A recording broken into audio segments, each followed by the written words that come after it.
On the agenda tonight, we're going to be taking a look at the Bee Gees performing How Deep Is Your Love in 1989 and 1998.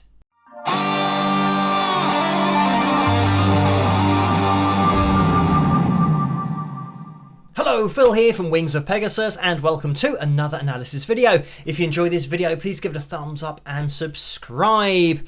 So, I was sent this link to the Bee Gees being interviewed on the Des O'Connor show, or at least something that Des O'Connor is presenting. And Des was very well known here in the UK as not only a singer, but a TV personality and presenter, interviewer, all that kind of stuff. So on his show here, I mean, Barry just busts out the guitar. So what I love about this is it's totally impromptu and just natural voices. I think actually Des does join in and provide a little bit of a higher harmony in there because he can't resist getting involved. But this is the great thing about musicians and singers and singing together, harmonizing. It's almost like it's contagious, and you know, Des wants to get involved himself. But let's just watch this. And I have isolated the vocal, run it through the pitch monitoring software. Not that I really needed to isolate the vocal because there's no instrumentation, even though you just heard Barry give himself that reference point.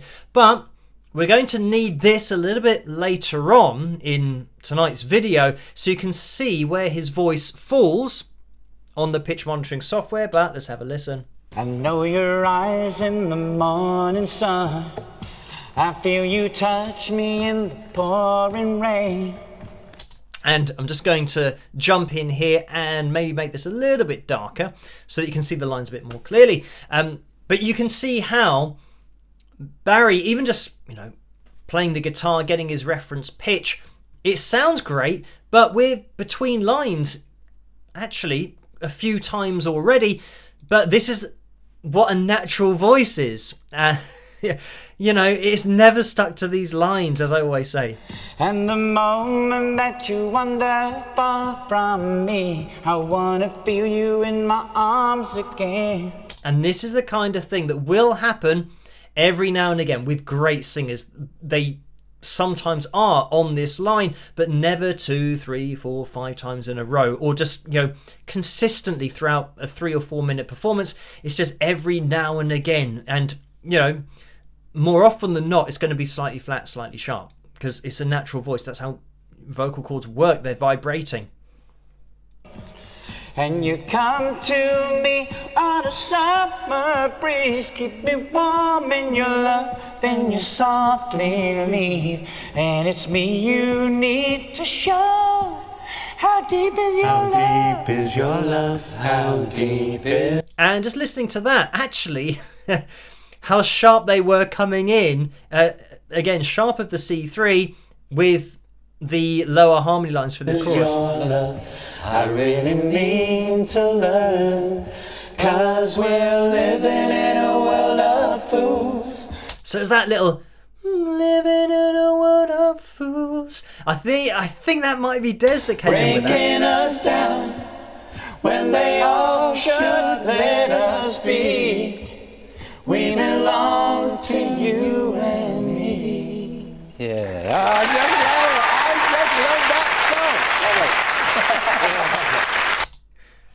Yeah, I mean, this is great. And the reason that I wanted to do this video was to look at this and just show the guys just getting a guitar, but just singing naturally and, you know, being with a presenter who can appreciate it. And, you know, he just said, oh, I just love that song. And the fact that they're all so relaxed that, you know, if Des did want to sing along, that's absolutely fine. And, you know, looking at natural voices on the pitch monitoring software, that's what they look like. Now, the problem was, once I'd watched this video and, you know, cleansed my ears of all of the videos we've done recently on pitch correction, auto-tune, mimed performances and mimed pitch corrected performances, the YouTube algorithm has obviously thrown up another Bee Gees performance. So once I had this, because I was just getting the footage, the other video then played on in the background, and it was How Deep Is Your Love, and it was live from 1989. So this wasn't a live performance that I heard in the past, and the reason that I knew it wasn't, because when I was doing what I was doing, my A440 standard pitch alarm on my ear, I don't know why I can hear it so clearly, but it was being set off.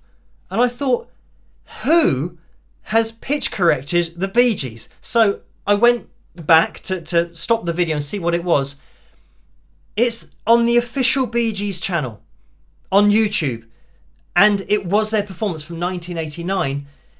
It has been pitch corrected, and I know people are not going to believe what I'm saying, that a band like the Bee Gees have been digitally pitch corrected, and the technology didn't exist in 1989, so they've done away with the original vocals, they've pitch corrected them, and well, the lead vocal, they've done Barry's lead vocal, and have now re-released it so that for the rest of time, nobody's going to hear that original vocal, whatever it was from 1989.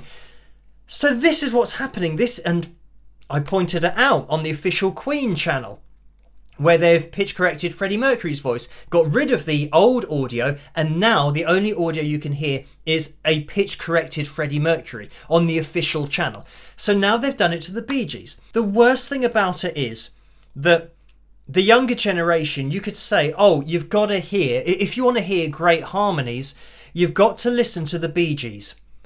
And the younger generation can say, oh, I don't listen to the Bee Gees, I don't like bands who use pitch correction. And they would be correct. So let's just get our head around that now. Somebody can say, I don't like the Bee Gees because they use pitch correction. And you can argue, you can say, but no, they didn't.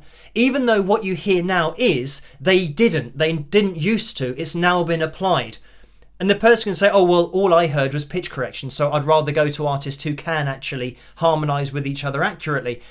So this is the outrage, and this is what I feel is an outrage artistically speaking, that somebody can make that, it's not even a claim, somebody can state that about the Bee Gees now, that they are pitch corrected.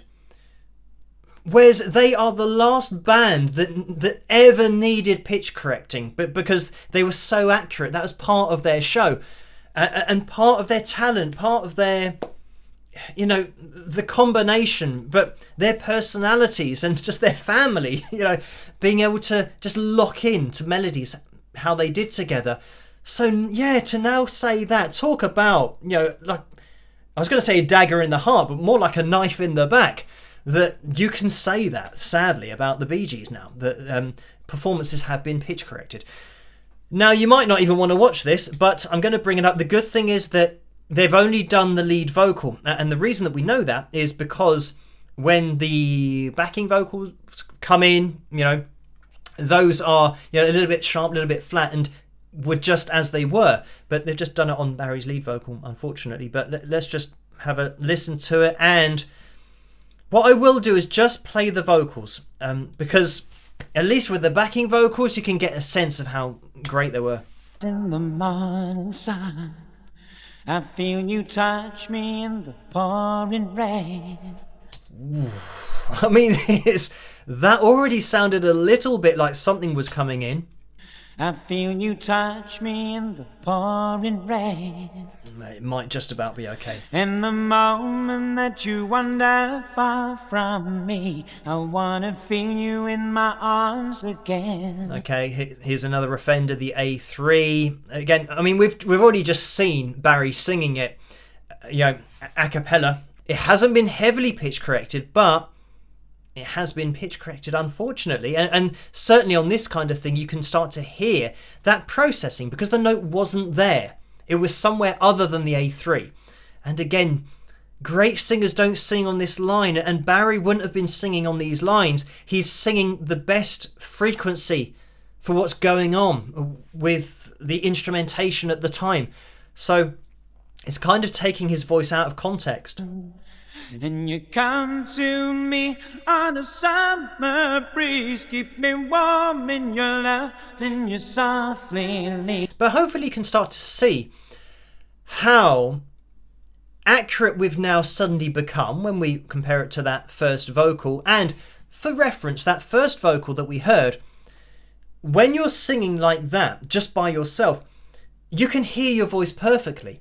So you're going to be really accurate, especially if you've just given yourself, that reference point of, singing along with a guitar.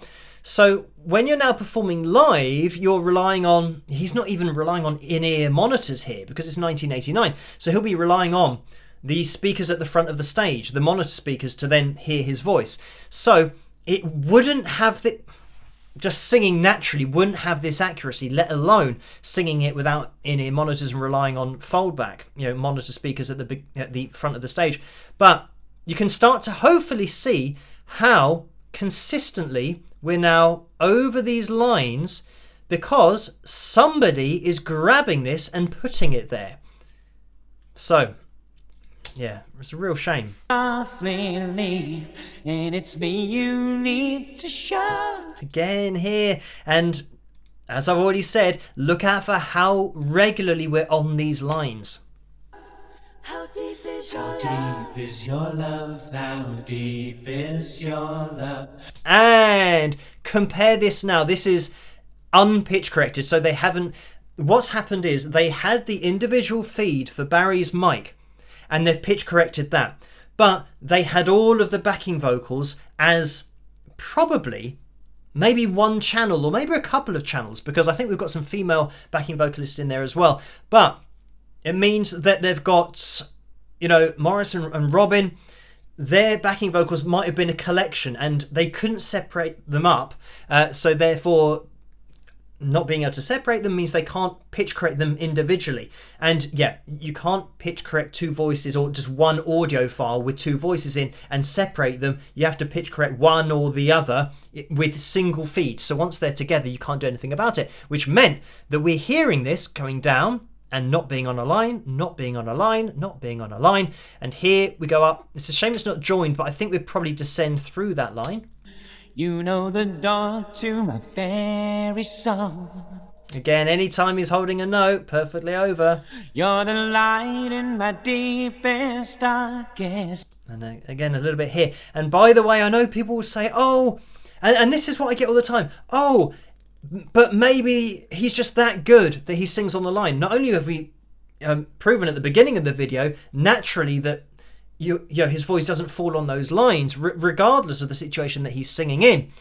But you don't want to be on these lines. The reason that when the backing vocals came in, they're not on these lines is they're not only matching each other's frequencies, they're matching the instrumentation, the frequencies that they're being hit with, all of the different notes. So they're singing in relation to what they can hear. So when you're at a live gig and it sounds amazing, especially with the Bee Gees live, it sounds amazing because they're matching the frequency. They're all vibrating at the same frequency, instrumentally and vocally, and you get this cohesive unit and this living, breathing thing. And that's what live music's all about. But when you take that living, breathing thing and take a vocal out and pitch correct it and now place it back in, it loses relevance. So that animal that you had, which was just amazing and just, like a well-oiled machine, the way that it was working, it's now got a cog in there that doesn't fit. It's a little bit different and it wasn't in there in the first place. And that's what a pitch corrected vocal is. And being on these lines, that's what it causes. It's now irrelevant to the frequencies that were happening on the night. And you may not think I care for you when you know down inside that I really do. And it's me you need to show. How deep is your love? How deep is your love? How deep is your love? I mean, this is great. I mean, hearing their voices, but it's great to see. And any singer, I get loads of comments from singers saying, I'm trying to sing more accurately and I can't hit the lines. And I say to them, don't worry about hitting the lines. You do not want to be hitting these lines. If you said to somebody, would you like to have the vocal accuracy of the Bee Gees? They would probably say, yes, please. I would like that vocal accuracy. Well, guess what? It's almost as far away from the note that you're aiming for that you can get until you get to the other note. So if you're worried about not hitting these lines, don't worry. 'Cause we're living in a world of fools. And again, it's more difficult now because Barry's voice comes into the mix and he's got this pitch corrected vocal. Breaking us down. And it's amazing how it instantly flips. So where we've been slightly sharp, slightly flat, not really hitting a line, then when Barry's vocal comes in, on the line, on the line, on the line. When they all on the line. should let us be. I mean, maybe slightly flat up here, but still pretty close then over the line here. We belong to you and me. Na na na na na. Na na na na na na na. This section sounds a little bit dodgy. Na na na. Whoa, okay, yeah, we've got a little bit crazy here, directly over the A3. Na na na na na. Yeah, B3. Again, this is, I mean, it's not really heavily pitch corrected, but it's just being given a nudge down to the line here. I mean, this B3, I think, was probably, by the looks of it, sharp, and it's just kind of been, you know, pushed down to that B3. Yeah, I really like this note, but probably not when it's kind of this accurate. Let's have a listen. How deep is your love? How deep is your love? I really mean to. So it's just been put, you know, plotted directly over that B4. And I will tell you that Barry does this more than once. And you don't even need to know if he's going to be sharp or flat the next time he does it. You already know it's going to be directly over that line. I mean, that's the sad part of it, that if I was listening to this in the background, I'd hear this note and I'd be able to tell that, oh, it's exactly the same note 3 times over. Like, he's never ever done that. In every other live performance that I've seen, it's always been ever so slightly sharp, ever so slightly flat. There's been a variation with this note. As we know, that's just what happens, that you can't nail the same note every single time, you know, line after line after line.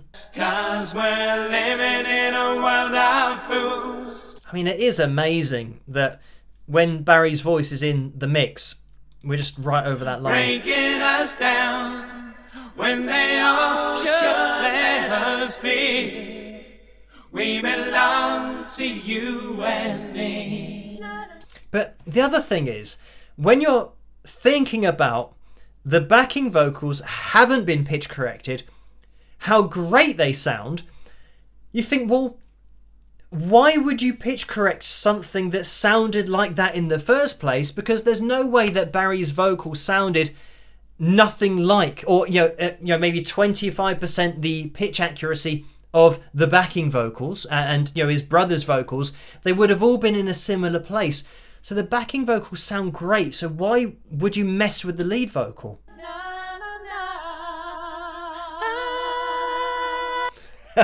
And there we know it's going to be exactly over the line. The B4. How deep is your love? How deep is your love? I really mean to love. 'Cause we're living in a world of fools.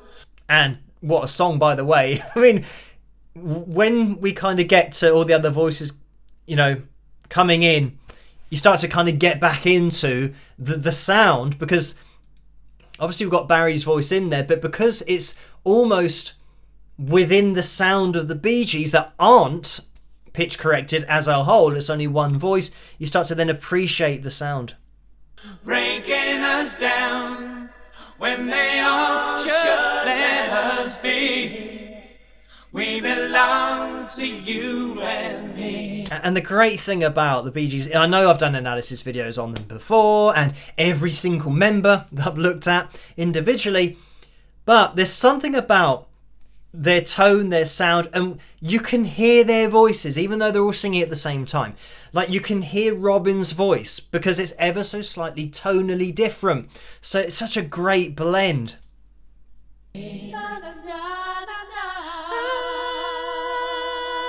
And there we go. I mean, it is a shame because it is like somebody pressing a Barry Gibb key where, you know, it is tuned to B4 and you're just going to get that sound when you press it, you know. And then you can do, you know, the pitch shift with the left hand, you know, holding down the key. So yeah, it is a bit of a shame. So I thought I'd do a quick edit after recording my video just to highlight what I'm talking about. That at the top here we have the live performance, which is actually a semitone higher than the original recording. And this is Barry's vocal from the studio release of How Deep Is Your Love. So you can see how he goes sharp and then he actually comes a little bit flat and then goes sharp again, comes flat again. So he's not stuck on this line. And this is not only a semitone lower, but in the controlled conditions of a studio and getting the vocal down in front of a microphone, really concentrating and being able to hear your voice. So you can see how you will get this variation. And take my word for it that this is really accurate, and this will sound like it's absolutely perfect, but you can see that it's not directly over the line. And again, on the studio release, the second time that he hits this note, he's on that line. As I do say, great singers will hit these lines now and again. They're not always going to be on the lines. So the second time he's hit this note, he is directly on the line and he comes down. He actually vibratos a little bit flat and then comes up a little bit and then pretty much maintains it. He doesn't hold this really straight note like he did live. And then the final time that he hits this note, you can see that he drifts sharp of the note and pretty much maintains his vibrato over that line. But towards the end, he does drift a little bit sharp. You can see that these waves of vibrato are above the line. They're not kind of centralized over the top. So what I'm saying is that this is the studio release, and for a natural voice, it's not going to get more accurate than a studio release. But because they've spent a long time getting it as accurate as they can do with their vocal cords, but their vocal cords aren't calibrated to these lines. So when you're stuck over the top of these lines, especially 3 times in a row, as this note has been, you can see that when Barry is singing this in the studio, he hits the line 1 out of 3 times in all. So out of those 3 times, he hit the line once.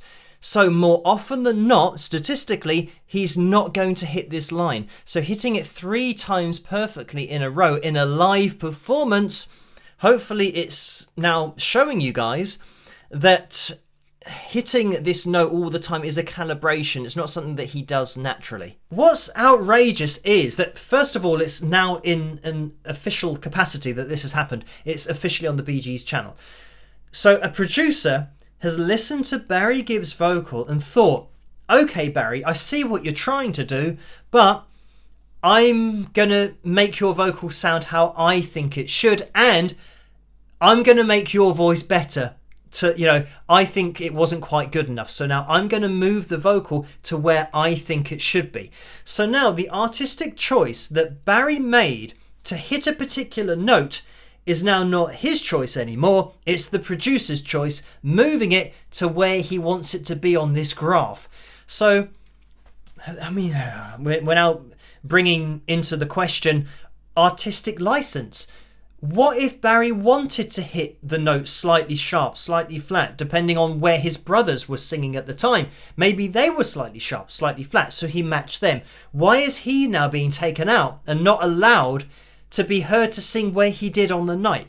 So yeah, that's the outrage, is that now producers are deciding where singers' voices should have been, and that the live version wasn't good enough or close enough to these lines. But the problem is, they're looking at these lines, not realizing that the singers aren't singing on these lines.